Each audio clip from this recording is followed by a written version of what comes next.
हरे कृष्णा, राधे राधे। हम सभी साधक परम पूज्य श्री भरत जी का जीवन चरित्र श्रवण कर रहे हैं। आज का प्रसंग है भरत को मिली श्री राम की चरण पादुका। प्रभु करी कृपा पावरी दीनी, सादर भरत शीस धरि लीनी। मुझे नहीं लगता गुरुदेव कि श्री राम भरत की बात मानकर अयोध्या चल देंगे। सभा में जाने से पहले जनक जी मिले थे कुल गुरु वशिष्ठ जी से, तब ये बात कही थी।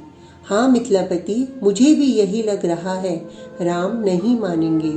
बाहर से ही सुन ली थी कौशल्या जी ने ये बातें। भीतर प्रवेश करते हुए बोली, मुझे राम की चिंता नहीं है गुरुदेव। राम तेज है, राम का मानस भी मजबूत है, पर मुझे चिंता है तो एकमात्र भरत की। अपने आंसुओं को पोंछती हुई कौशल्या जी बोली, ये चिंता महाराज को भी थी।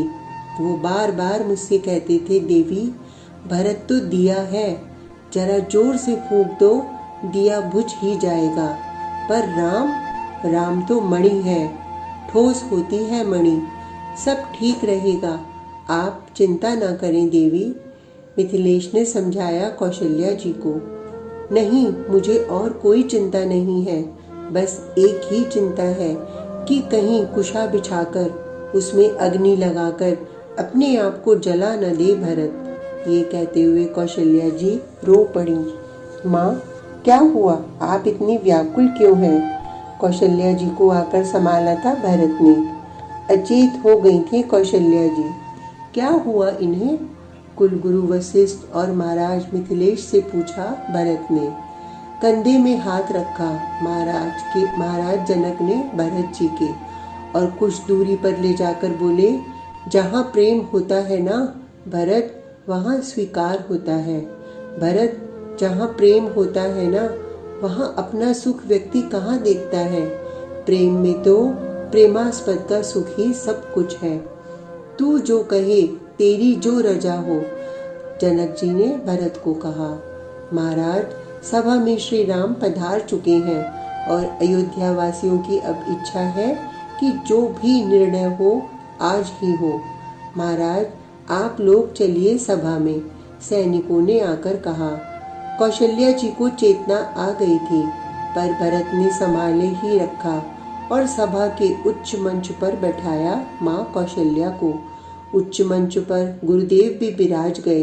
उन्हीं के साथ महाराज मिथिलेश, श्री राम, महामंत्री सुमंत्र, लक्ष्मण, भरत, शत्रुघ्न, ये सब नीचे बैठे हैं।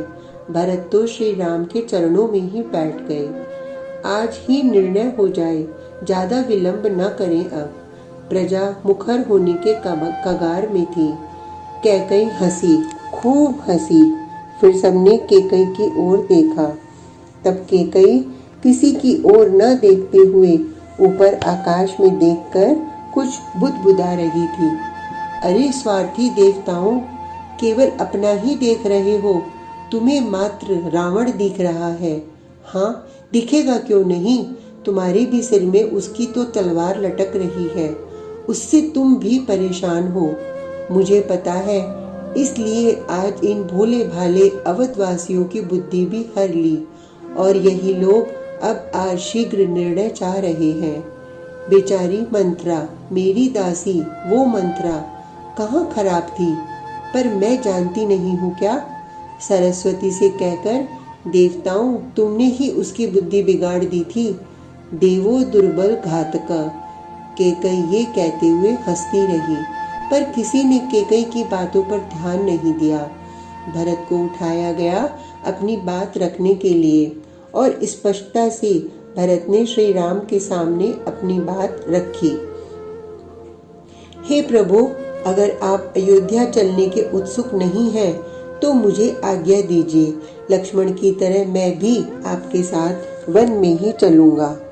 भरत ने दीन होकर ये बात कही थी। भरत, मुझे अपने कर्तव्य पर अड़िग रहने दो, और तुम्हें भी अपने कर्तव्य का पालन करना चाहिए। सिर में हाथ रखा भरत के श्री राम ने। कर्तव्य कठोर होता है भरत, तुम मुझे जानते ही हो। मैं संकोच करता हूँ क्योंकि तुम्हारा जो मानस है ना वो बहुत कोमल है, इसलिए कुछ भी स्पष्ट कहने में मुझे संकोच होता है। पर अयोध्या की प्रजा को देखना तो हमारा ही कर्तव्य है ना, श्री राम ने समझाया। रो पड़े भरत, प्रभु ये आपका भरत इतना विवेक संपन्न कहाँ है? मेरे माता पिता सब आप ही हैं और बालक अपनी माँ और पिता से ही तो जिद करता है ना। महामंत्री सुमंत्र जी, भरत ने एकाएक सुमंत्र को पुकारा। आए सुमंत्र जी। भरत जी, मेरे लिए कुशासन बिछा दो। भरत अब यही शरीर त्यागेगा। गंभीर होकर उठे श्री राम और बोले, भरत तुमसे मुझे ऐसी अपेक्षा नहीं थी। तुम क्या चाहते हो कि राम अब अपने कर्तव्य से भ्रष्ट हो जाए? कोई नहीं उठा भरत की बात पर, तो आवेश में आकर भरत स्वयं ही इधर उधर से कुशा जोड़ने लगे और उसी कुशा के आसन पर ही लेट गए। यह देखकर श्री राम भरत के समीप आए और रोषपूर्ण वचनों का सहारा लिया। उपवास या अनशन ब्राह्मणों का काम है भरत, हम क्षत्रियों का काम नहीं है ये सब। ये कहने में रोष था श्री राम की वाणी में। उठो भरत उठो। लेट गए थे कुशा में भरत। श्री राम ने क्रोध पूर्वक भरत का हाथ पकड़कर उठाया। अच्छा बोलो, क्या कहना चाहते हो? बोलो। श्री राम की आवाज तेज हो गई थी।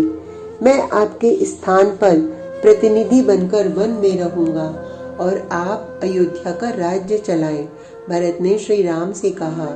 भरत, मेरा प्रतिनिधि तो तब बना जाए ना जब मैं न हूँ। मैं तो हूँ ना। पर भरत, आज तुमने मेरा हृदय तोड़ दिया। श्री राम ने भरी सभा में अपने आंसुओं को पोंछा। मुझे क्षमा कर दे नाथ, मैं आपका हृदय दुखाना नहीं चाहता था। भरत ने चरण पकड़ लिए। भरत, मेरा स्पर्श करके कहो कि ऐसा काम तुम कभी नहीं करोगे। भरत, कहो मुझे छूकर कि तुम कभी आत्मदाह का प्रयास नहीं करोगे। बोलो भरत बोलो, श्री राम चिल्लाए। सिर झुकाकर भरत ने कहा, आपको जिसमें प्रसन्नता हो मैं वही करूंगा नाथ। बस आप इस दास पर नाराज न हो। क्षमा कर दे, मैं आपका ही तो बालक हूं ना। चरण पकड़कर हिलकियों से रो पड़े थे भरत। फिर रोते हुए बोले, प्रभु महाराज जनक जी ने मुझसे इस सभा में आने से पहले कहा था, प्रेम अपना स्वार्थ नहीं देखता, प्रेम तो प्रेमास्पद की प्रसन्नता में ही प्रसन्न रहता है। पर मैं क्या जानूं प्रेम को। नाथ, आपको जो प्रिय हो, नाथ आपको जिसमें प्रसन्नता हो वही करिए, भरत प्रसन्न होगा। पर क्या भरत? श्री राम ने पूछा। पर मैं 14 वर्ष कैसे अयोध्या में रहूंगा?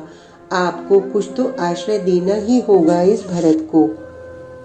रो रहे थे ये कहते हुए भरत की यह प्रेम दशा देखकर मनुष्य ही क्या पशु पक्षी भी दुखी हो गए थे। भी लोग अपने अपने आंसू पोंछ रहे थे। पूरी सभा में रोने की ध्वनि स्पष्ट सुनाई दे रही थी। चित्रकूट के पाषाण पिघलने लगे थे इस भरत प्रेम के कारण। महाराज मिथिलेश ने उठकर कहा, हे श्री राम, आपको भरत की बातें माननी चाहिए। अब वो जो कह रहे हैं उसे आप माने। सिर झुकाकर प्रणाम करते हुए श्री राम ने महाराज जनक जी से कहा, मैं मानने को तैयार हूँ इसकी बात, मैं इसकी हर बात मानूंगा। बस मुझे मेरे कर्तव्य का पालन करने दे हे भरत। श्री राम ने कहा, कहो भरत, तुम्हें क्या आश्रय चाहिए अब?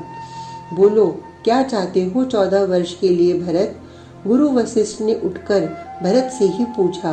भरत ने देखा, उठे और दौड़े। सब लोग अचंभित थे कि ये भरत अब कहाँ गया। श्री राम ने अपने कुछ बीलों को पीछे लगा दिया भरत के। भरत गए, दौड़ते हुए उस रथ में चढ़ गए जिस रथ में राज्याभिषेक की सामग्रियां रखी हुई थीं। उन सामग्रियों में चंदन की एक खड़ाऊं जो सुवर्ण से मंडी गई थी वो भी राज्याभिषेक की सामग्रियों में थी। उसे लेकर रथ से ही कूद पड़े भरत और सभा के मंच पर उस पादुका को ले आए। आप इन पर अपने चरण रख दें। सांस फूल रही थी भरत की, हाँफ रहे थे, पर नयन अभी भी बरस ही रहे थे। सिर झुका लिया संकोची नाथ श्री राम ने। आप बस एक बार इन पादुका में अपने चरण रख दे नाथ। ये पादुका 14 वर्ष तक राज्य का संचालन करेंगी। इन पादुका को सिंहासन में रखकर भरत आश्रय पा जाएगा।